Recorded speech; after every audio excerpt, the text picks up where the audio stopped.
చిన్న పిల్లల కంటికి రావడం అనేది ఇంకా మోస్ట్ డేంజరస్ సైన్ కదా, దానికి కారణాలు ఏమైనా ఉన్నాయా? కంటి క్యాన్సర్ అనేది అది డిఫరెంట్ టిష్యూస్లో రావచ్చండి. అంటే ఐలిడ్ రెప్ప మీద రావచ్చు, లేదంటే కంటి పైన రావచ్చు, లేదంటే కంటి లోపల, లేదంటే కంటి వెనకాల భాగంలో రావచ్చు. సో డిఫరెంట్ ఏరియాస్లో రావచ్చు. అండ్ ప్రతి క్యాన్సర్కి ఒక్కొక్క రీజన్ ఆర్ రిస్క్ ఫ్యాక్టర్ అనేది ఉంటుంది. కొన్ని క్యాన్సర్స్కి వచ్చేసి ఎక్కువ యువి రేడియేషన్, అల్ట్రావైలెట్ రేడియేషన్ వల్ల రావచ్చు.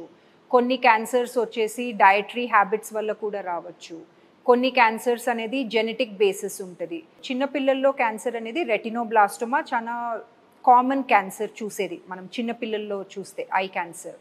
అది వచ్చేసి జెనెటిక్ మ్యూటేషన్ వల్ల వస్తుంది. అంటే అది ఏది మన ఎన్వైర్మెంటల్ ఫ్యాక్టర్స్ కానీ లేదంటే డయట్ వల్ల కానీ అట్లాంటి ఫ్యాక్టర్స్ ఏమీ ఇన్ఫ్లుయెన్స్ ఉండదు.